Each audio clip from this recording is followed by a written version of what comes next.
All right. Checking 1, 2, microphone. Hola, senor. We should be live. We should be good to go for a quick little stream here. Be live. All systems good to go. Sure the chat's working properly. Okay.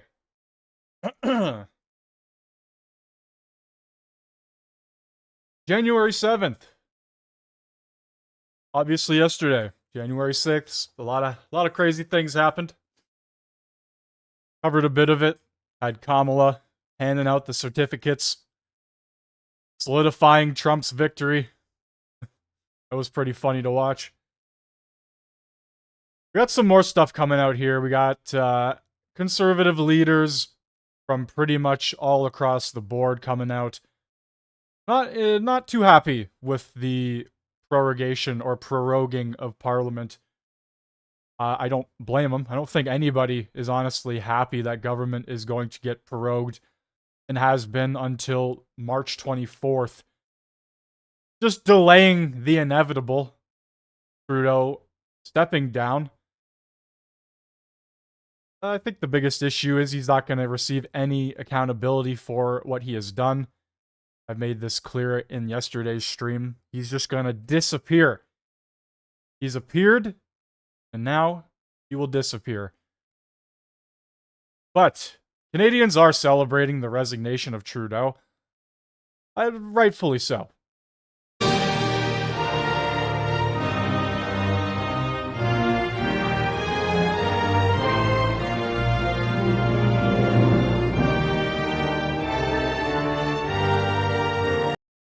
Good stuff right there. I would assume a lot of Canadians were probably waving those flags around yesterday as the monumental news was announced that Trudeau will be resigning. On top of that, we have this interesting video of Mark Zuckerberg saying that Facebook will be getting rid of all censorship on its platform when it comes to things like politics. Where was this 4+ years ago when Facebook was shutting down tons of accounts for simply just speaking their mind? Didn't even have to be political necessarily. Accounts were getting shut down left, right, and center. Mark Zuckerberg, due to the political climate and how everything has gone, seems to be going the way of Elon Musk. Looks like Robot Zuckerberg has received his new chip. He has gotten the new update. And the next 4 years for him and Facebook are going to be quite different. Hey everyone. I want to talk about something important today, because it's time to get back to our roots around free expression on Facebook and Instagram. I started building social media to give people a voice. I gave a speech at Georgetown 5 years ago about the importance of protecting free expression, and I still believe this today. But a lot has happened over the last several years. There's been widespread debate about potential harms from online content. Governments and legacy media have pushed to censor more and more. A lot of this is clearly political, but there's also a lot of legitimately bad stuff out there. Drugs, terrorism, child exploitation. These are things that we take very seriously, and I want to make sure that we handle responsibly. So we built a lot of complex systems to moderate content. But the problem with complex systems is they make mistakes. Especially when they are created by biased individuals. You start to think that maybe they aren't really mistakes and the algorithms or complex systems that they've created are maybe a little bit biased towards certain individuals. I don't know. It's quite possible, though. Even if they accidentally censor just 1% of posts, that's millions of people. And we've reached a point where it's just too many mistakes and too much censorship.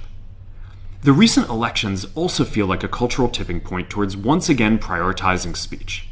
And that's the real reason why he is coming out and doing this. It's not because of anything like that or the complaining that has happened. It is because of Donald Trump getting elected. It is that simple. The writing's on the wall. And it's time. Freedom of speech, the most important thing ever. And Facebook, number one for destroying that. Zuckerberg is now seeing it, and he's probably shitting his pants. Probably sitting there going, this isn't too good, guys. We've been in multiple situations under oath where we've had to explain ourselves, and I think it's time we have to follow suit. We have to bend the knee. Honestly, at first, I thought this was an AI video just because of the way he is. He's so emotionless as a person. There's not a lot of movement. He barely blinks. I mean, look at this soulless fuck, right? I thought it was an AI video, but it's not.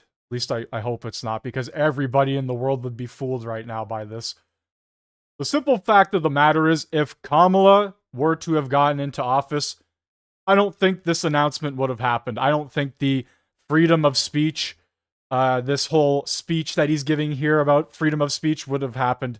It's all just a big switchover because, like I said, the writing's on the wall. The political climate has changed. And to be honest with you, X has become the number one platform on social media, period, to do pretty much anything on. And Facebook is probably looking at these numbers. They're probably trying to compare. And we're seeing a little bit of a decline in Facebook as it's kind of towards the older audience anyway. A lot of the new generation doesn't really use Facebook, right? So doing this, trying to catch up to Elon, trying to get on the same level as X and Twitter or whatever you want to call it. Interesting stuff going on here. So we're going to get back to our roots and focus on reducing mistakes, simplifying our policies, and restoring free expression on our platforms. More specifically, here's what we're going to do. First, we're going to get rid of fact checkers and replace them with community notes similar to X. Yeah, so following suit with Twitter and Elon, because it's the future right now. Authenticity and freedom of speech is the future. And what Facebook did for the past, we could even argue 8+ maybe 10 years, was the exact opposite of that. Starting in the US. After Trump first got elected in 2016, the legacy media wrote nonstop about how misinformation was a threat to democracy. We tried in good faith to address those concerns without becoming the arbiters of truth. But the fact checkers have just been too politically biased and have destroyed more trust than they've created. And he admits it.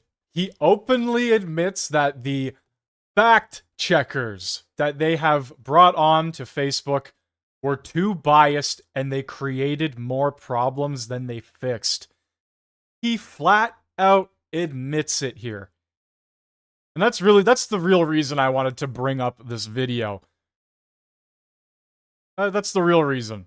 It's just them admitting it. Crazy stuff, man. Especially in the US. So over the next couple of months, we're going to phase in a more comprehensive community notes system. Second, we're going to simplify our content policies and get rid of a bunch of restrictions on topics like immigration and gender that are just out of touch with mainstream discourse.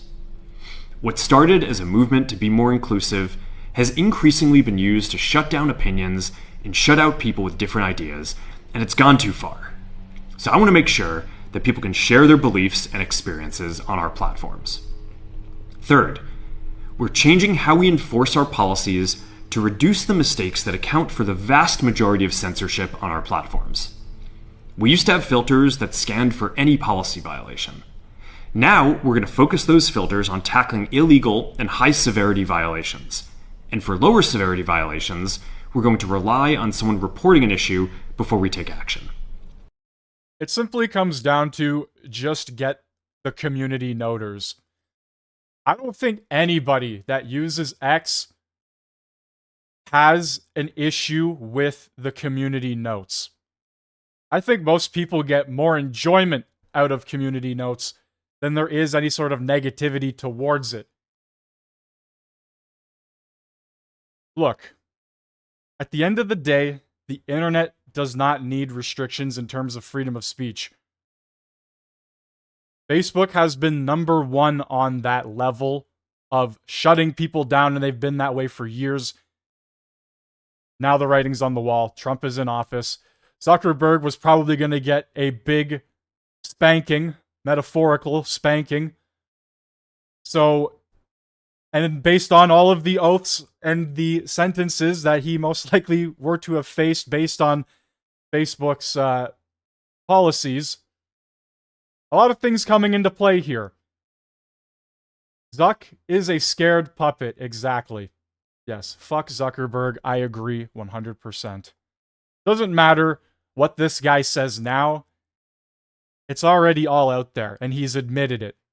He's admitted exactly what he has allowed on his platform for years. He's just flat out said that the fact checkers were too biased. And he knows it. He knew it probably the whole time. Nothing really changes with him as a person. Yes, these are steps in the right direction. Yes, this is fantastic news. But you really shouldn't be looking at this guy any differently. The problem is that the filters make mistakes, and they take down a lot of content that they shouldn't. So by dialing them back, we're going to dramatically reduce the amount of censorship on our platforms. We're also going to tune our content filters to require much higher confidence before taking down content. The reality is that this is a trade-off. It means we're going to catch less bad stuff, but we'll also reduce the number of innocent people's posts and accounts that we accidentally take down. Fourth, we're bringing back civic content. For a while, the community asked to see less politics because it was making people stressed, so we stopped recommending these posts. But it feels like we're in a new... Wait, I need to hear that one more time. Less politics because it was making people stressed. Less politics because it was making people stressed. So you were specifically hiding content politically created or related because it was stressing people out. Well, people have the option to block or say hide this post or curate their own Facebook list or page so the content is what they want to see when they go on that platform. You should not be doing that for people. There's a major problem, especially when the people that are these fact checkers have an extreme bias towards one political side or the other. Doesn't matter which side. If the fact checkers were liberal biased and they were getting rid of stuff, if they were full conservative biased and they were getting rid of stuff, if they were Green Party biased and they were getting rid of stuff, I don't care who it is, right? Fact of the matter is, everybody should be able to freely say what they please, no matter what their political beliefs are. People should also be able to reply to that and say whatever they want in response. Right? This is the discussion that needs to be had. This is the whole point of having a conversation, having freedom of speech. It's not one political side censoring another because their feelings get hurt. This is something we're seeing in the UK a lot right now. I'm going to try and find one of these videos of somebody getting arrested for posting like a meme or something like that in the UK. We'll continue to listen to Zuckerberg here. So we stopped recommending these posts. But it feels like we're in a new era now, and we're starting to get feedback that people want to see this content again. So we're going to start phasing this back into Facebook, Instagram, and Threads while working to keep the communities friendly and positive. Fifth, we're going to move our trust and safety and content moderation teams out of California, and our US-based content review is going to be based in Texas. Alright, so honestly, we pretty much get the point of what Zuckerberg is saying. I'm going to play this video here. A man gets sentenced 20 months in prison for a social media post in the UK. This is the United Kingdom. Your sentence is unavoidable. Would you stand, please? The sentence that I pass has been reduced by 1/3 to reflect your guilty plea. The sentence is one of 20 months imprisonment. You will serve up to 1/2 of your sentence in custody before you are released on licence. If you fail to abide by the conditions of your licence, you can be returned to prison to serve some or all of the remainder of the custodial term. The victim surcharge will apply, and I will make a collection order. So this was in August last year. And I saw another video pretty recently of police entering a man's home in Australia for posting or saying something in or around the lines doing with like religion, being Christian or something like that. Australia, the UK, you go to prison for posting a meme, for reposting a meme. You don't even have to be the original person to create it. You could just repost it, and the police are showing up to your door. The United States was pretty much steps away from that.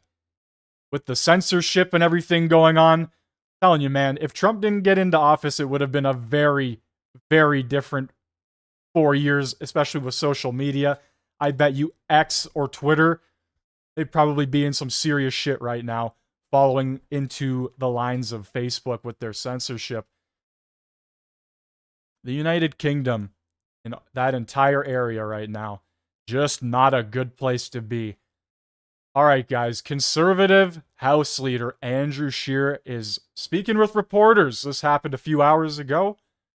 Apparently, he's quite upset. Well, good morning.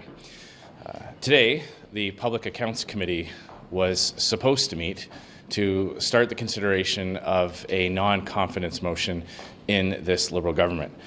Rather than allow that to happen, Justin Trudeau has selfishly shut down Parliament to avoid accountability. That non-confidence motion was being moved because after 9 years of Trudeau's government and this Liberal Party running the country, Canadians have been suffering through so much misery. Families going to food banks for the first time in their lives, families with two incomes, sometimes having to go to food banks to supplement their groceries. People turning down thermostats as the Liberal carbon tax has driven up home heating and utilities.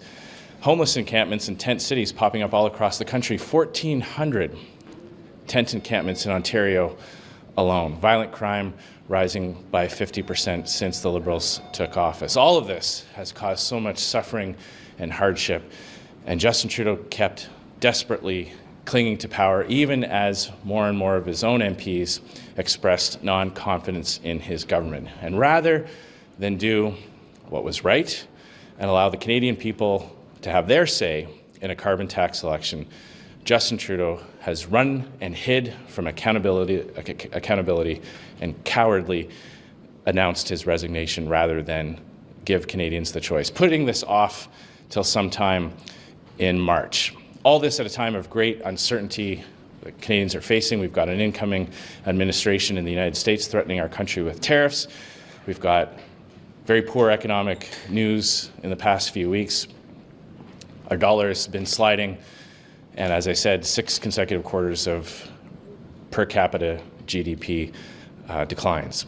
All so that the Liberal Party can sort out its internal mess. Once again, Justin Trudeau and the Liberals have proven that they put themselves ahead of the Canadian people. Nothing will change with a Liberal leadership race. I mean, if we look through some of the candidates that are being speculated about and some who have even indicated that they will likely run, let's look at Mark Carbon Tax Carney, as he's known in political circles. He holds the position, he is currently Justin Trudeau's chair of his economic task force. He is one of the main architects of Trudeau's record. He loves the carbon tax so much that he was even fighting against any exemptions being given to Canadians struggling with home heating costs. He supports all of Justin Trudeau's policies. He was one of the key architects of this Liberal administration. Chrystia Freeland was there all along the way, applauding and cheering and voting in favor all of Justin Trudeau's policies that doubled housing costs, that drove up inflation and interest rates, that let dangerous and repeat offenders out on the streets, prioritizing the rights of criminals ahead of the rights of law-abiding Canadians. And she was even prepared to blow through her already insane $40 billion deficit guardrail right up until the moment that she was told that she would be demoted right afterwards. And as we are currently sitting here, the Liberal Party is debating on who to choose to step up as Prime Minister. And there are talks that Freeland might actually be the choice, or the air quotations in their eyes, best choice to do so, to become the next PM.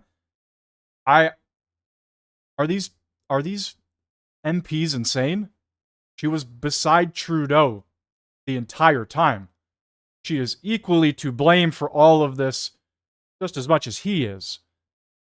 And these same Liberal MPs that are calling for him to resign are propping her up to be the next leader of their party. I think the Liberal Party might truly be insane. I don't know, guys. I don't know. How could you not notice this? How could you not see this? He was beside him the whole time. Every press conference, every decision, every speech, more or less. Right there. Question period, almost every day. Whenever he would actually show up, which wasn't often. Clocked in over 116-ish days that he took off. Imagine having 116 days off a year and you still get paid.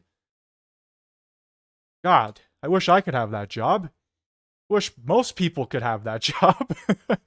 116 days, go on a nice ski vacation and get paid to ski the slopes. What a loser. All of these speculated Liberal candidates will just be more of the same. Even Christy Clark, who is Premier of British Columbia, who increased the carbon tax by 200%. Canadians don't need this uncertainty and chaos as Liberal leadership contenders try to compete to show Liberal members who loves the carbon tax the most, who wants to run even bigger deficits, and who wants to plunge our country into even more misery. Canadians need a carbon tax election so we can put an end to all the misery and suffering and all the chaos that Justin Trudeau has selfishly put our country in. To consider the fact that Canadians don't even know when the new Prime Minister will be chosen or what process. This is all to be sorted out when we're just less than 2 weeks away from an incoming U.S. administration with these tariffs threatening our country. This was an incredibly selfish and self-centered move, once again proving that Liberals put themselves and their party ahead of the interests of Canada and of Canadians. And all of this could have been avoided, by the way, if Jagmeet Singh had have actually put his actions where his words were. Remember in September, he had that very theatrical display where he pretended to rip up the agreement with the Liberals, came right back into that House of Commons and voted time and time again, 8 times, voted confidence. 8 times. Did I just hear that correctly? 8 times? We're going to play that. Came right back into that House of Commons and voted time and time again, 8 times. My God. Voted confidence and propping up Justin Trudeau, even as more and more MPs, not just in opposition parties, but even in the Prime Minister's own party, had expressed their non-confidence. So that's why Conservatives are once again calling for Justin Trudeau and the Liberal Party to please, for the sake of Canadians' well-being, for the sake of those struggling families going through so much hardship. I mean, think of 1,400 tent encampments in Ontario. Life wasn't like this in Canada. Oh, I think we all knew that we were not going to get those SDTC documents. I think we knew that was going to happen. Holy crap. It was, what, 4 or 5 months of them literally repeating the same 5 lines over and over again? Like, I don't even know. I don't know what to say about that. They handed over pages. They were all redacted. Literal thousands of pages redacted, all blacked out. Not a single word. Nothing that they could get evidence-wise to incriminate the Liberal Party on this. But that should be enough to incriminate them. When they're hiding thousands of pages of information, you'd think, hey guys, we're probably doing something that they don't want you to see, right? I don't know. Maybe. Fuck, what do I know? Before the Liberals took office. And it won't be like this in Canada after Canadians vote them out. It's not too late. They can still Yeah, everything in the past 10 years is Harper's fault. do the right thing. They can call a carbon tax election so Canadians can vote for a new government, for strength and stability to weather our country through these challenging times. I'll be happy to answer a few questions. I'll just allow my colleague to say a few words in French. Thank you. Merci beaucoup, Andrew. Bonjour. On est totalement Canada. Il m'a un surpissé la région d'expédition une qui aurait pu nous donner dans 36 jours au bureau de la gouverneure générale posé à accepter ce document-là, d'immigration, des gens qui ont de la difficulté, une prorogation. C'est qu'on Jagmeet Singh est prêt. Nothing has really changed in terms of what the Liberal Party will be offering Canadians. We're about to have a leadership race where all the candidates have either voted for or been the chief architects of Justin Trudeau's terrible policies that have inflicted so much misery. So we're going to continue to highlight that, regardless of who the Liberal leader happens to be. Canadians didn't get tired of looking at Justin Trudeau's face. It's not like they got sick of his voice. They're suffering under his policies. The reason why so many Canadians are so angry at this government is because of the misery that the Canadians are experiencing. They're the ones that are having to put that roast of beef back on the grocery store shelf. They're the ones who are moving out of their homes into their cars and into tent cities. It has nothing to do with the personality of the man. It has everything to do with the policies that have been inflicted upon Canadians, and every single Liberal contender for that leadership race has been a vocal cheerleader. Well, yeah, his policies are obviously terrible, but his personality doesn't help either, right? You have to have some sort of charisma and personality to be able to build strong bonds and alliances and relationships with leaders worldwide. If you're just an absolute idiot, a plank of wood who has nothing to say, no personality, they're going to look at you like exactly that, just an idiot. And Trudeau, time and time again, has made it quite clear every time he opens his mouth that his personality is more just ego-driven than anything, and he pretty much hates Canadians.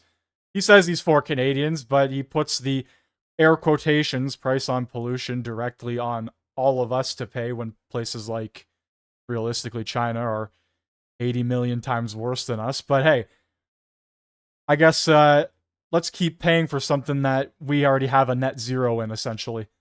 Cheerleader of Justin Trudeau and his policies, and we are going to remind Canadians of that terrible legacy, no matter when the election is and no matter who happens to be leading the party.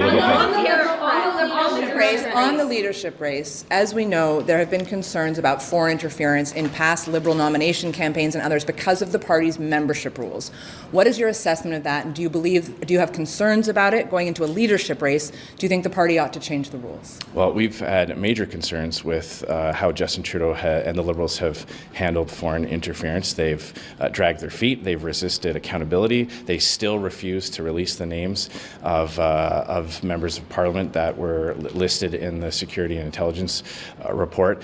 Justin Trudeau has never taken this threat seriously. He has sat on reports and recommendations and done absolutely nothing about it. So we are concerned, but we believe the best way to deal with all kinds of threats to Canada, including foreign interference, is to have a new Conservative government that will take these things seriously. Let's let Canadians decide. Let's let Canadians vote in a carbon tax election so we can close the chapter on this terrible Liberal legacy of 9 years of misery inflicted upon Canadians and finally start a new chapter. On the tariffs with the U.S., do you speak of strength that Canada needs? So what is your colleague, Jamil Jaravani, best friends with J.D. Vance, doing to advance Canada's cause to get a carve-out? You're right to point out that when a country has a position of strength, it's able to negotiate much better. And it's clear that Justin Trudeau has been personally very weak in dealing with the U.S. administration of both parties, by the way. Of both parties. Justin Trudeau had to capitulate to Donald Trump the first time he was president.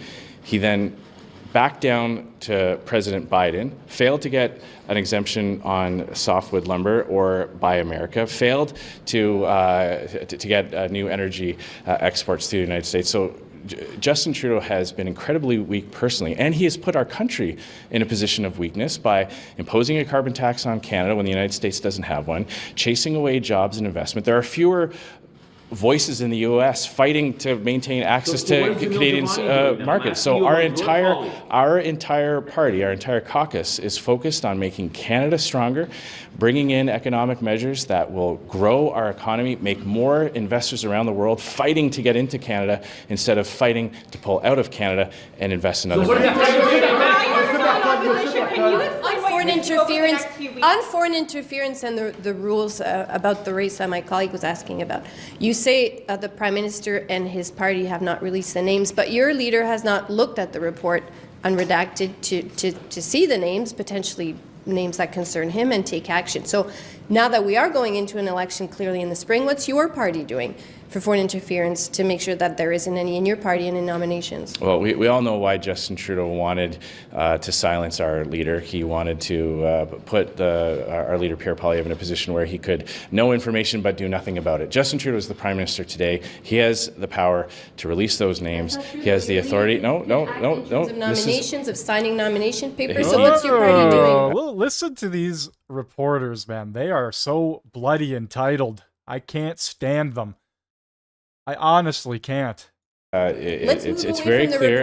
It's very What's your clear. party Well, doing you on asked foreign a question interference? about the report, Well, so I'm trying to answer the about question that you foreign actually asked, even though you might not like the answer I'm giving.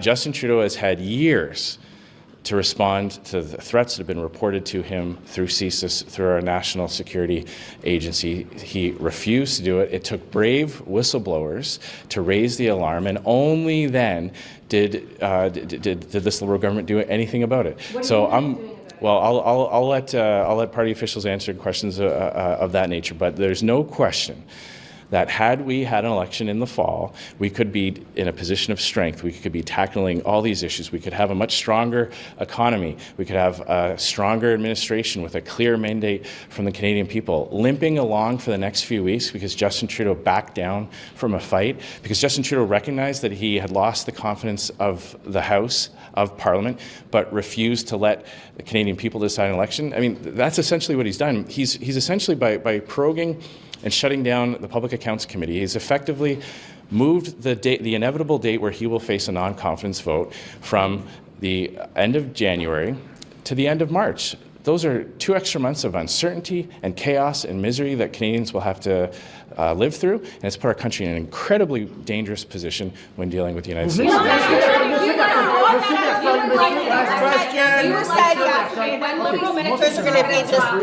Just listen to them. They're like the seagulls from Finding Nemo. Like, holy shit, man. Relax. They need to breathe. Take a second and get your thoughts together. Like, they scream like a pack of hyenas. Please, relax. Sheer's standing there. Look at the French guy smiling his ass off right now because it's ridiculous and he knows it. They're going to be distracted by their own leadership race when it comes to the tariff threat from the U.S. In the meantime, Canadians are wondering what the Conservatives can do in the meantime to protect Canadian interests from the opposition benches before we head to an election. Well, he's eliminated the functions of Parliament. He's shut down Parliament. He's put a close sign on the chamber, and he's shut down the committees that were going to do exactly what you're saying, litigating. Ooh, no question period until March? Really? Come on. We don't even get that at the very minimum? His record and coming up with recommendations on how to undo the damage of the Liberal government for the past 9 years. Instead of doing that, he shut down. And you are right, and our leader is right. Now we've got cabinet ministers who are supposed to be preparing for the incoming U.S. administration, supposed to be dealing with the economic challenges that they themselves have caused. They've been pretending to say they're going to be coming up with all kinds of economic plans, and rather than doing that, they're going to be calling backroom insiders and well-connected senior Liberals to raise money and build power coalitions within a political party. They put their internal party intrigue ahead of the best interests of Canadians. Shameful, and the best way to fix it is to call a carbon tax election so that Canadians can decide. Thank you very much. Did you hear that one reporter? Sheer starts to leave. Listen. Thank you very much. He's like, no. Like, buddy, relax. These reporters they're all rabies infested, just foaming at the mouth creatures of the swamp, some swamp far in Ottawa, and they all just crawl out of this deep sewage hole together. Hey, like, holy shit, man. Oh my god. They're insane. They're all insane. Bunch of creatures from the deep. Holy. Okay. Doug Ford, Ontario's premier, speaking about Trudeau's resignation. It happened late yesterday. Let's take a little listen. First of all, nice to see everyone, and Happy New Year to you and your families. As the country saw this morning, the Prime Minister has said that he was going to step down as Prime Minister. But that doesn't mean he's no longer Prime Minister for the next month or 2 months. We need the Prime Minister to focus 100% on the U.S. tariffs. We have 14 days left before elect President Trump gets inaugurated, and we need to focus to make sure these tariffs don't move forward, and if they do move forward, we need to make sure that the federal government has a strong plan.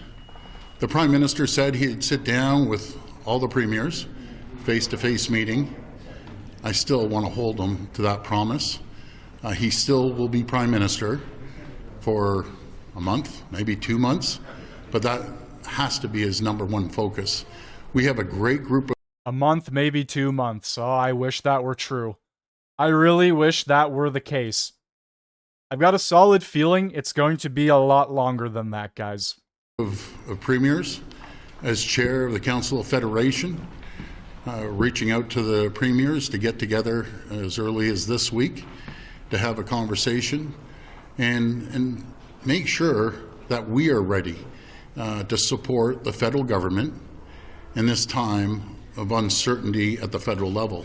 But I can assure you, we have a strong group of premiers. We're going to continue moving this country forward, continue moving Ontario forward, and making sure that we have a seat at the table when the discussions of the tariffs are placed against Canada. And hopefully that won't happen, but we need all hands on deck. We need the Prime Minister to continue doing his job.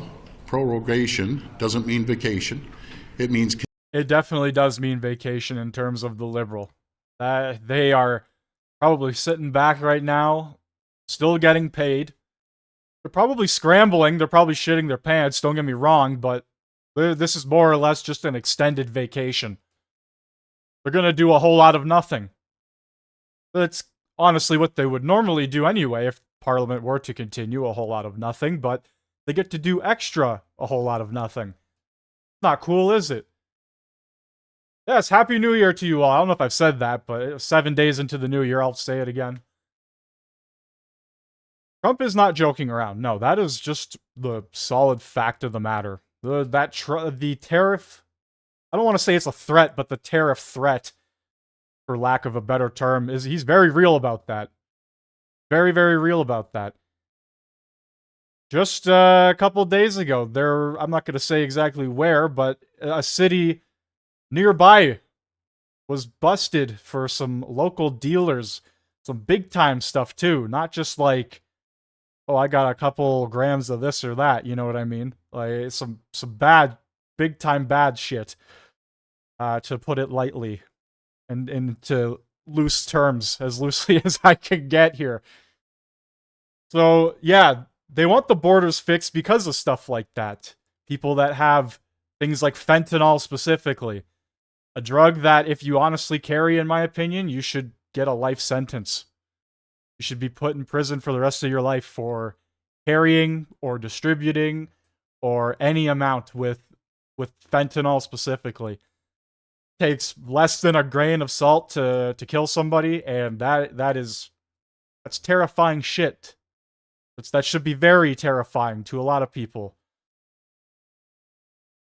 All we have to do is tighten up the border. Just that simple. Continuing moving forward as the Prime Minister as long as he holds that title. I'll take questions. Premier, does this change your timing? I mean, you've called for certainty and stability with all of what's going on in the United States. Does this change your thinking about having an earlier Ontario election? You were thinking about this spring, 2025. Is that now off the table because of what's happened in Ottawa? Well, Rob, what I can tell you today is I'm 100% focused on the tariffs. I've been reaching out to governors and really Congress people and senators, business leaders in the U.S. I'm hearing a lot about our positive ads. And I can tell you, the problem is not Canada. As a lot of you know, a lot of Americans, so do I. I've never once heard any American, no matter if it's Republican or Democrat, ever say Canada's the problem. Canada's not the problem. The problem is China shipping in cheap goods into Mexico, Mexico slapping a made in Mexico sticker on and shipping those goods up through the US and Canada, costing Canadian and American jobs. That's unacceptable. And as I've always said, if we have to go it alone with the US, so be it. And if we have to do another deal with Mexico, so be it. But we have to make sure that we protect the jobs of Canadians. There's never been a time in history that is so important to make sure that we protect Canadian jobs, no matter if it's our critical minerals that we have to offer to the U.S., our electricity, oil from Alberta. We have a lot to offer our American friends and closest allies. But does that mean you don't want to have an early election? Well, Rob, I can tell you right now what I'm focused on right this second, and for moving forward, is making sure that we don't have tariffs. And God forbid President-elect Trump gets in there and puts tariffs, we have to retaliate. We have to retaliate hard against our friends south of the border, which is unfortunate. And I always say it is unfortunate that we can't just work together to become a major powerhouse. With Trump in office, Pierre Poilievre in office, I think we could do a lot. Canada and the US together, building some sort of alliance, a very strong alliance. We would be a force to reckon with, 100%. Say we have to build a fortress Can-Am, Canadian and Americans sticking together in these tough times around the world, and they are tough times around the world right now. But there's no better ally and friend we want to partner up with than the Americans. But Premier, will you at least rule out an early election before the federal election? Will you rule that out, an election in Ontario before the federal Liberals go to polls? Well, I can tell you, my main focus is these tariffs right now. I'm reaching out on a daily basis to officials down in the U.S. To make sure that we state our case, that we're a strong ally, strong friend, and we have a lot to offer the Americans. And all this would do, these tariffs, it would hurt American jobs and it would hurt Canadian jobs. There's over 9 million Americans wake up every morning to create products that get shipped up to Ontario. As you've heard numerous times, car parts can go back and forth up to 8 times before they get assembled in Ontario or Michigan or other state auto manufacturers. So that's what I'm focused on. But given the immensity of that challenge, why won't you rule out an election and focus on that challenge instead of leaving the speculation of an early vote in the air? Well, I can tell you I'll be working around the clock, which I haven't stopped I haven't stopped in 6.5 years. But we're going to continue working hard, building that relationship with the Congress people that sit on certain committees and along with the senators and governors. That's the goal at hand right now. We're going to continue focusing on that. Premier, do you think that voters in Ontario would punish your party if you called an election right now and appeared to take your eye off the ball in the face of a trade war? Well, I can tell you, my eye hasn't been taken off the ball for a second here. We've been leading the way, all the premiers. I have a great group of premiers, and I'm blessed to be the chair of the Federation right now. And we're going to lead. All the premiers are going to lead because every premier can bring something to the table. And that's the way we're going to move forward. But we do want an in-person meeting with the Prime Minister, as long as he's Prime Minister. His main focus is not on the Liberal Party, is not on anything else. It should be the next 14 days making sure that we avoid these tariffs. And if we can't avoid these tariffs, how are the federal government going to retaliate? We have a list of how the province of Ontario can retaliate, and we're ready. We're ready to make a move. Premier, just before the Christmas break, you had indicated that you had a couple of leads, that perhaps a meeting with U.S. President Donald Trump was in the offing. That's right. Did that materialize, and if not, what happened? Well, it hasn't yet, but I'll tell you, President Trump is well aware of Ontario and myself. He knows how important this relationship is. He has many CEOs of large corporations in the U.S. He has many congresspeople and senators and governors telling him he needs to sit down and have a conversation because I have to inform them, and that's the reason behind the ads, to inform Americans how important of an ally and friend Ontario is, how important it is, critical minerals for the military. And speaking of military, we still expect the Prime Minister to meet the 2% NATO commitment and making sure that... My God, we haven't hit that 2% in almost a decade. Literally almost a decade. It's time Justin goes. Like, we don't need him to do anything for us anymore. It's time we get him as far away from leadership of this country as possible. Also, Doug Ford, before the Christmas break, he announced that due to these tariffs that he would stop all energy supply from Ontario to the United States. And I had to chuckle when he said that, because Trump is just going to open up everything in the United States in terms of energy. So that's just going to hurt us more than anything. Not a good move, in my opinion. I think Doug Ford, as much as I don't mind him, he's a big fish in a small pond. And when he goes up against Donald Trump or somebody of that liking, it's not going to go in his favor.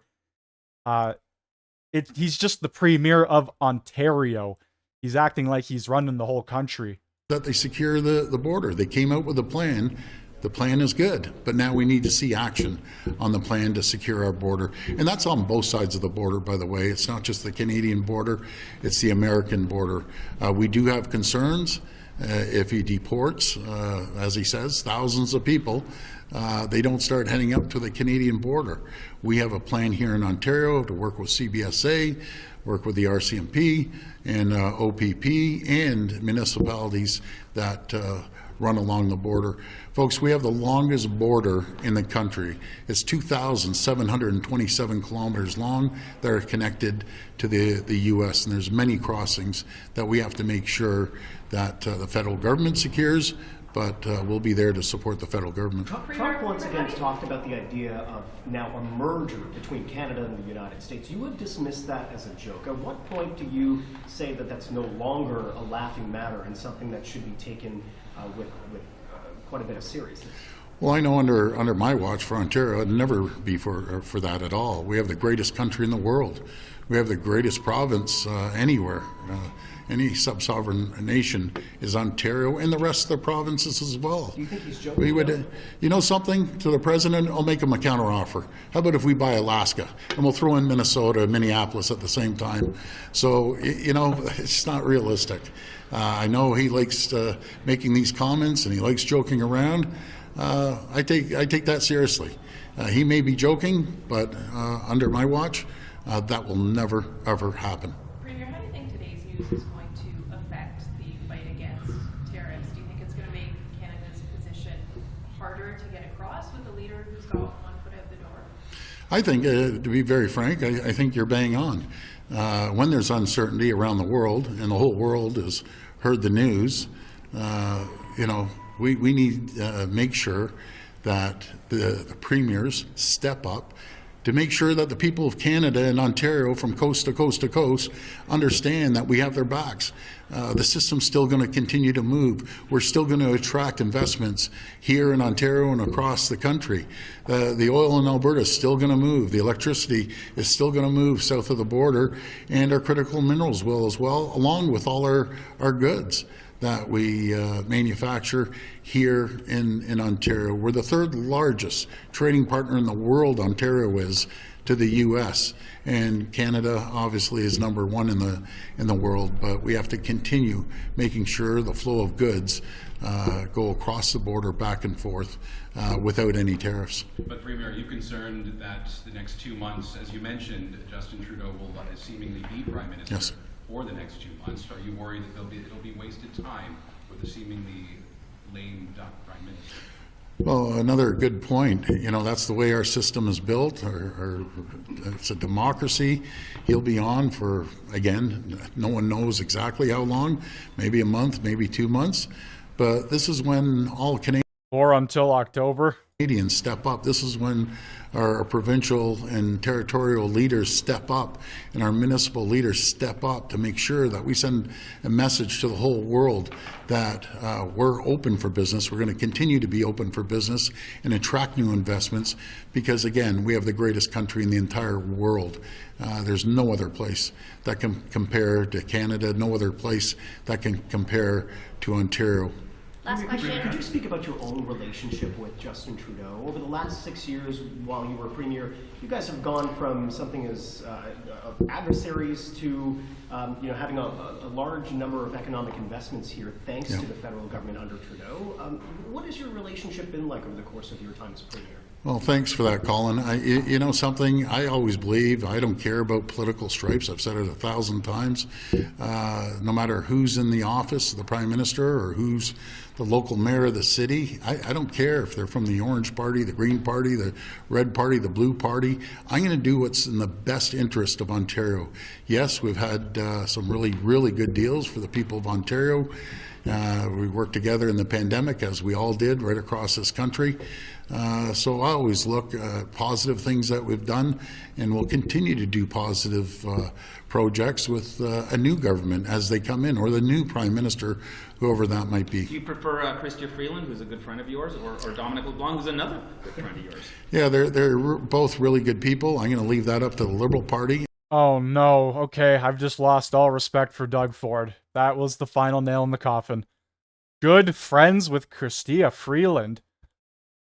Excuse me? What? Oh man. Oh man. Oh man. Well, alright, that's enough of Doug. Alberta Premier Danielle Smith discusses plan to increase oil production. My God. Ford is a fucking idiot. He's actually a liberal. He's just a liberal in conservative clothing. My God. I honestly don't want to hear another thing Doug Ford has to say now. What a fucking turd. Everyone, I'm sure you'll have some questions on the news of the day, but we are going to proceed with the previously planned announcement first. And I am pleased to be joined by Mr. Greg Ebel, Chief Executive Officer of Enbridge, today to talk about increasing pipeline capacity and oil and gas production in Alberta so that we can play an even greater role in North American energy security. The government of Alberta's ambition is to double oil and gas production, and today we've signed a letter of intent with Enbridge to accelerate these growth opportunities and ensure more capacity for oil and gas is available across more than 29,000 kilometers of pipelines in the Enbridge network. This added capacity objective is critical to Alberta and our most important trading partner, the United States. Alberta's oil directly supports more than 50 U.S.-based refineries with direct investment in more than 20 U.S. states and is essential to affordability, growth, economic prosperity, and energy security in the United States and globally. Alberta oil and natural gas is also a reliable and important feedstock for essential products produced in the United States, especially in the Midwest states of Ohio, Illinois, Indiana, Michigan, and Wisconsin. Our first step in this agreement will be creating a formal working group made up of the Government of Alberta, the Alberta Petroleum Marketing Commission, and Enbridge senior representatives. This working group will assess opportunities for shared investment and expanding pipeline capacity, transportation, storage, and new pipeline opportunities in the future across Enbridge's entire network. There will also be a focus on streamlining regulations and permitting approvals and red tape reduction that will include a provincial as well as a national cross-border perspective. This is one example of the items the working group will be discussing.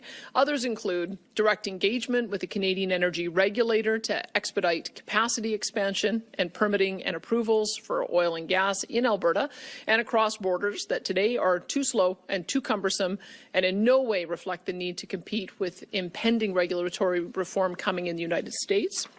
Engagement with producers to ensure future capital growth plans align with the intended outcomes from the working group to deliver more oil and gas and keep differentials competitive.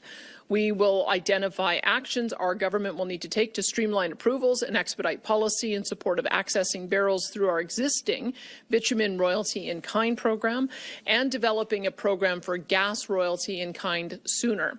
An early assessment of additional Indigenous opportunities and how the Alberta Indigenous Opportunity Corporation could participate in the opportunities advanced by the working group. Increasingly, Alberta's ability to move more oil and gas will encourage producers to increase production and start new capital projects in Alberta in support of our economic prosperity.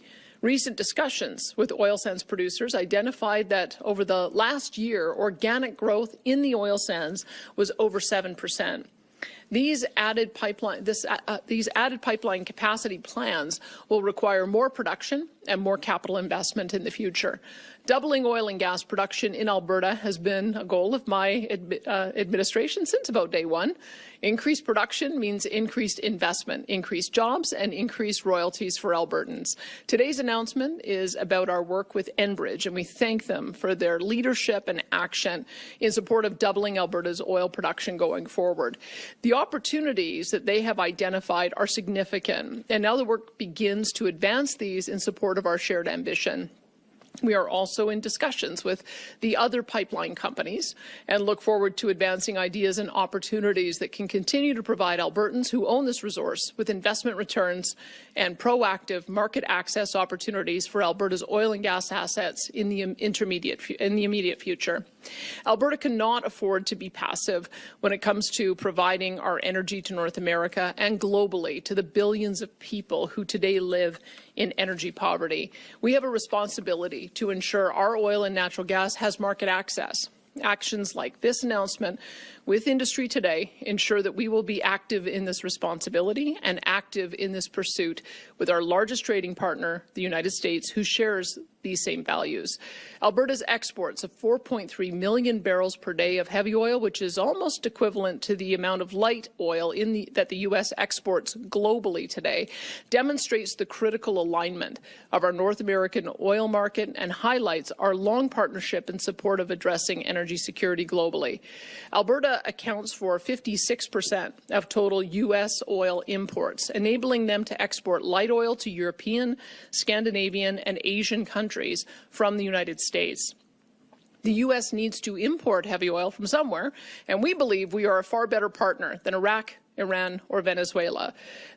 God, I sure hope we're a better partner than Iraq and Venezuela. Holy shit, dude. Honestly, guys, I am so happy we watched that Doug Ford thing because my entire perspective on him has changed. In real time, like a flip of a switch. That was wild. That was actually crazy. Yeah, I'm great friends with Chrystia Freeland and Dominic LeBlanc, the guy who I'm pretty sure took her position when she resigned. Right? I'm pretty sure it was LeBlanc. What the fuck, man? That was crazy. This announcement today with Enbridge is about strengthening the bonds with the United States and about increasing production of Alberta's reliable oil and gas. It's also about supporting advancing egress sooner and supporting investment, job creation, and other objectives in Alberta and the United States. The United States' ambition for global energy security and dominance, the U.S. ambition to support affordability and lower energy costs domestically in the United States, and the clear call to action across North America to electrify in support of AI demand includes Alberta oil and gas to support these priorities. Alberta will not sit back. We intend to demonstrate our support for the United States via our integrated pipeline network today and tomorrow. And I do want to thank Greg and the entire leadership team at Enbridge in taking this important first step. The opportunities are present, and it's time for our teams to get to work in bringing these to fruition in support of Alberta energy security and enhanced capacity within Canada and the United States. Thank you, and I'd now like to invite Greg Ebel to speak. Well, good afternoon. Thank you, Premier. Pleasure to be here. as you know, while Enbridge assets today extend right across North America, 8 provinces, 43 states, 1 territory, 3 European countries, Alberta is our starting place for it all. And so we're proud to be headquartered here, and we're delighted to partner with the government of Alberta today to develop a win-win-win solution for our customers, Albertans, and Enbridge itself. Let me first acknowledge the leadership by you, Premier. Appreciate that very much in keeping Alberta growing and a key part of North America's energy security and prosperity. As most of you know, Enbridge plays a rather unique and key role in the continental energy value chain. We were the first to connect Western Canadian oil supplies with key U.S. markets more than 75 years ago, and we've grown with North American energy needs, working collaboratively with our customers, with governments, with communities, and Indigenous groups to ensure safe, reliable, and first-class energy solutions. We have been the partner of choice for a very long time, and we remain committed to being that partner of choice for all our stakeholders. With rapidly growing North American energy demand driven by data centers and AI, the resurgence of domestic manufacturing, we need all of the above approach that includes oil and gas. As we like to say, you can't run a full-time economy on part-time energy. And as the Premier has underscored, Alberta's energy is key to North America's energy security. The world needs more Alberta oil and gas. Over the last decade, Enbridge has invested over $20 billion to support resource development in Western Canada, unlocking new markets right across North America, ensuring that Alberta and Canada receive top value for commodities. That's included growing amount of oil transported on our mainline system from 1.5 million barrels a day to where we are today, 3.2 million barrels today, achieved through low-cost expansions and optimizations. As Enbridge has continuously demonstrated by our optimizing of our pipelines and leveraging our existing footprint, we can deliver incremental capacity in a phased and cost-effective manner, meeting today's needs while continuously looking to meet tomorrow's needs. Importantly, with the benefits of Enbridge's pipes that are already in the ground and our existing right-of-way, our approach is less impactful on stakeholders, communities, and the environment overall relative to large greenfield projects. Enbridge really has a multifaceted super system that starts here in Alberta, stretches and serves demand markets and supply basins right across North America, making the entire continent stronger, more productive, and more prosperous. We're very pleased to be working with the Premier and the province to keep that track record of success rolling along. And because we successfully operate these pipeline super systems, Enbridge is prepared and exceptionally well positioned to work with producers and governments to increase capacity as production ramps up. Okay, I don't know about you guys. I want to hear Smith speak, not this guy, so I'm going to do a little skip ahead here. The media will be 1 question, 1 follow-up. Please state your name and outlet for the record. Ah, we got questions. Perfect. We'll start here in the room. We'll go to the phone. Emma, I see you lined up. Go. Yeah, g'day. Emma Graney from the Globe and Mail. Greg, this is for you and also I think for the Premier. When you're looking here, what exactly do you envisage this looking like? Are we talking twinning mainline? Are we talking, sounds more like you're talking twinning rather than building a whole new projects. And then are you going to, commit to not putting taxpayer dollars towards something like that, considering what happened with Keystone? Well, let me tell you about our approach. Part of the reason why we're looking at the Alberta Petroleum Marketing Agency is that allows us to secure a certain number of barrels on a new pipeline to be able to create the market security that is going to go ahead. And then there's a couple of things that we could do.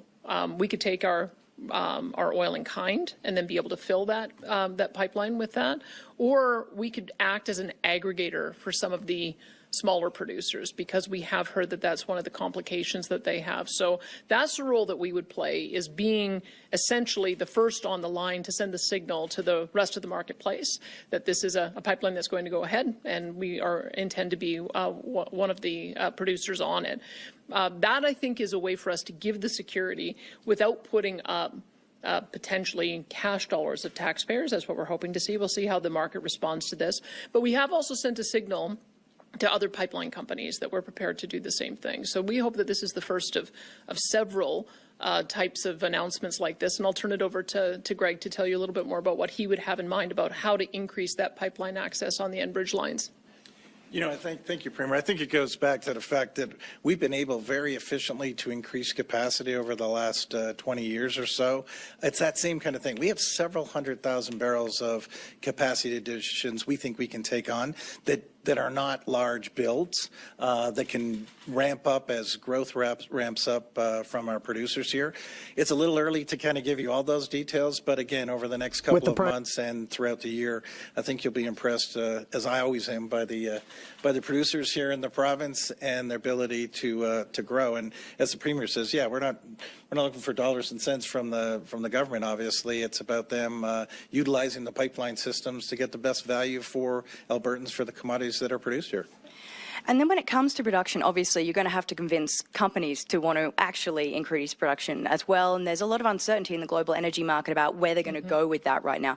So do you have discussions with them? And what do those discussions look like in terms of carrots, perhaps, to encourage more production from that end? I have been talking about this, I think, since I gave a speech to one of the petroleum congresses that was in town in my first year in office, saying that we want to double our oil and gas production. And so I've made it very publicly clear that that's what our aspirations are. I have spoken directly to the Pathways groups as well, especially with Pathways having an aspiration of being carbon neutral by 2050. We think that'll give us an advantage in the marketplace and allows for us to be able to increase our production in a responsible way as well. And I believe that there were 3 oil sands companies that announced in December that they were dusting off some old plans and intending to increase their production. I think Meg was one, CNRL, and I want to say Imperial. You might want to just go back and have a look if I got that wrong. But there were 3 that announced within a couple of days of each other. So I think the message is getting through. But then, of course, there's all the small producers as well as some of the SAGD operators. And so I would say that we'd be looking across all of our producers to see ways in which they'd be able to increase their production. You have to make the ability to get it to market available in order to stimulate the growth. And that, I think, has been one of the things that has caused bottlenecks in the past. So we're taking that first step with this announcement today, and we hope that there'll be others. Tyson Fedora with CTV, Premier. News of the day. We'll stay on this topic, actually. Just in regards to this announcement, looking at other partners within the industry to seek out partnering with them. You mentioned potentially not even putting that public funding in, but if this is something that progresses forward, we see what's coming from the United States with an incoming president, pro-oil and gas, potentially a change in Ottawa in the next couple of months. Is this a good time to be doing this because of everyone being on board? It's the perfect time to be doing this. I think that with the change in administration in the United States and a president... My God, we should have been doing this a long time ago. On top of that, does this more production also lead to more refineries?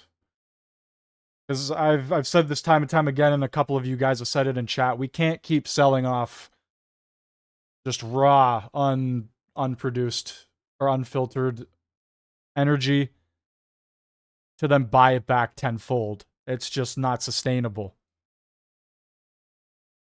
I really hope we are heading in that direction. I really hope the next however many years will be very good in terms of the economy starting to rebuild. You can only hope, though. With the 4-year mandate, a president who I think he colloquially says, drill, baby, drill, I think is how he's describing what his administration is going to be known for. I think that one of our tasks in Alberta is to make the administration understand that for them to achieve global energy dominance, which is what they seem to want to do, they need a partner to be able to help ensure that they've got a product for their own people so that prices can stay low. So from my read on what I'm seeing with the Trump administration is they want both. They want to be able to continue to export their own production, continue to build their own production, but then also be able to provide stable prices for consumers. And that's the role that we can play. As I mentioned with those numbers, the Americans, they consume 20 million barrels a day of production, and they only produce themselves 13 million barrels per day. So they have to get the additional amount from somewhere. In addition, their refineries have been have been retooled in order to receive heavy oil, and there are not that many jurisdictions you can receive it from. So we are already piped into the American system. We already have the relationship with, I think I said, some 50 refineries across the United States, and just being able to expand on that relationship, I think, allows the Americans to achieve both their goals. So I would say that we're a lot more optimistic about this plan going ahead with the new administration and their outlook coming in. That's part of the reason for this announcement. With the Prime Minister announcing his resignation this morning, it's something you've called for many months. You've called for an election almost immediately.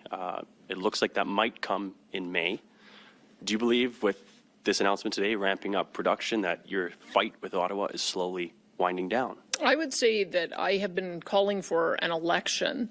Whatever internal dynamics the Liberal Party has to go through to get to that point is kind of up to them. But I would have preferred today to see an election call, because I don't think 2 months delay is going to make any bit of difference to how Canadians are looking at this administration. Why do we need an election?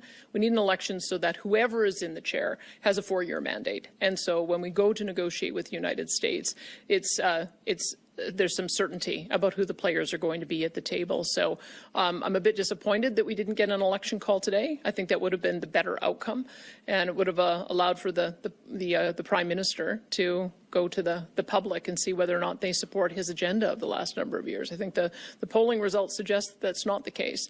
So we're putting this forward, hoping that it becomes a topic of discussion through the leadership race as well as through the general election. We want a willing and supportive partner with the federal government. It would certainly be nice to have a federal government that wasn't looking at ways of continuing to shut down production and stand in the way of this kind of progress. And so optimistically, we hope whoever emerges successful when this is over is going to be able to keep pace with the kind of production we want to do in Alberta. Next question. Adam McVicker with Global News. Premier, how does today's announcement maybe line up with some of the conversations you've had with folks in the U.S., just given the incoming administration's kind of tariff threats? We're still unsure what those tariffs would include. I'm very concerned. I think from what I am reading on social media and elsewhere, the U.S. president seems intent on putting tariffs in place. And so we're in a position now where we've got a lame duck leader with no immediate plans to leave, with no resolution to who is going to be the bargaining partner until, I think it was suggested, as late as May.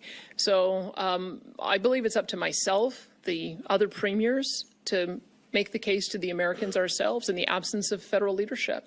And so that's why I'm going to the inauguration. I'll be staying there for 4 or 5 days. I hope to be able to put forward the case that I made today about how we are the Americans' best friend and trading partner. We can provide the resources that they need to be successful, and that we are also their biggest consumer. We buy $293 billion worth of products from the United States, which is more than Germany, the UK, Italy, France, and Vietnam combined. So we shouldn't be in the line of sight of the U.S. president. So I would hope that we'll be able to make that case. But she seems like the only one who's actually willing to work with him, opposed to Doug Ford, who's just like, well, we're going to go on the offense. We're going to fight back. I'm not going to sit down and actually have a discussion with the guy. I'm just going to start fighting. Well, what are we doing here? Like, at least Smith has half a brain, is willing to go there, discuss the issues at hand. Like, I don't know, man. Doug Ford, he is an interesting fella. But it is not helpful having so much uncertainty in who's going to be at the negotiating table. That's why I still think that there should be an election. Let's get that solved sooner rather than later so we can get on with these important discussions. And on your announcement today, obviously maybe a similar question. Given the incoming threats with tariffs, why is it now a good time to be pushing for increased capacity in pipelines and doubling oil and gas production? I think that energy is going to be key to getting a Canadian agreement that ensures that none of our products are subject to tariffs. One of the arguments that I've been making is that because we're such a large commodity provider to the United States, they accept our relatively low-cost oil and natural gas and timber and food products and critical minerals, and then they value add that and sell their product to the world, of which Canada is the biggest buyer. So that's a very constructive relationship to have. And I think that by demonstrating that, as the U.S. president talks about with his other international trading partners, he wants them to buy more American oil and gas. In order for that to happen, they have to make sure that they take a North American-wide approach so that we can also provide them with the product that they need in order to have that kind of global energy dominance. So I think that energy is absolutely essential to the Americans achieving that goal, and that's regardless of who happens to be the Prime Minister. Alberta owns a resource. We own 85% of the resource in the province. We export 4.3 million barrels a day to the U.S. That's 56% of what the Americans import. Other provinces export to them a relatively smaller amount, but we think that we are crucial in being able to meet that foundational American aspiration, and then be able to make the argument that we shouldn't have tariffs on any Canadian goods altogether because of this important partnership that we have. Laurence Tachereau with Radio. Alrighty, well, we can only hope that is true. I have one more thing I would like to play here. Who will replace Justin Trudeau as the Liberal Party leader? Here are the top contenders. This is coming from a CHCH News. Let's take a little listen, shall we? Pierre Poilievre's vision for this country is not the right one for Canadians. That's not an answer, though. Yes or no? Is there another leader that could beat him? Absolutely. According to early polling today, Chrystia Freeland is the frontrunner to take the top seat. She's the former finance minister and deputy prime minister who dramatically resigned her cabinet post in early December, citing a rift between her and the PM. Another top contender is Mark Carney. Though he has no political experience, Carney is the former Bank of Canada and Bank of England governor. In the last months of Trudeau's tenure, Carney acted as a special advisor. Our local Oakville MP, Anita Anand, is expected to throw her hat in the ring. She's currently serving as Transport Minister and Internal Trade Minister. Minister of Innovation, Science and Industry and... My God, could you imagine the Chihuahua running for Prime Minister? Quebec MP François-Philippe Champagne is considered a more moderate pick who could bring centre-left voters back to the party due to his business background. Foreign Affairs Minister Melanie Joly has reportedly had aspirations for party leadership for several years. She's led Canada through the Israel-Hamas war and Russia's invasion of Ukraine. And finally, another heavy hitter and Trudeau ally, Dominic LeBlanc, is an option. He stepped into the role of finance minister last month following Freeland's resignation. He previously ran for the leadership in 2008. My God, all incredibly terrible choices, especially this one right here. Stood beside Trudeau the entire way for essentially 10 years. She is equally to blame for everything. Carbon tax Carney. I don't even want to imagine what this man would do if he were to get into power. He's essentially pulling the strings, and pulled most of the strings, with Trudeau and Freeland being the puppets. Behind the scenes, working them as he pleases. I don't even know why. Just why. Please tell me why. Anybody would think the transport minister should be the leader of the country. The Chihuahua, like I said, that would be... I just couldn't imagine it happening. This guy freaking out every time he opens his mouth, every time he speaks. He's probably worse than Trudeau when it comes to his speaking. That's a hard bar to beat as well. The woman who found out that butter is expensive, but doesn't realize that the government controls the prices of butter. Completely out of touch, like most of them are. Not a good choice as well. Really bad, actually. And Rudolph the Red-Nosed Reindeer himself. I mean, come on, guys. This is the best we got. This is the best the Liberal Party has. This is an embarrassing lineup. This is pathetic. It's time for an election. It's time. There's no point to have any of these individuals even step in for the rest of the year. It just call the election. Have Trudeau be the one to support and be the front of the Liberal Party, and just call the damn election. Get it over with. It's time. It is time. None of these people are any better than Trudeau. They just aren't. Holy shite. Holy scheisse. Ladies and gentlemen, thank you for watching today. It is going to wrap up another little surprise stream. Will there be one tomorrow? I don't know. I can't say. A lot of interesting news came out near the end of yesterday and the beginning of today. Will more stuff come out? It's very possible. I could end the stream and Pierre Poilievre could go live. For all I know, he could be setting up a speech right now.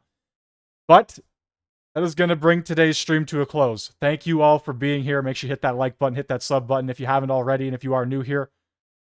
And I will see you in the next video or stream or whatever comes out. Thank you for watching. Have a great rest of your day or night. Bye-bye.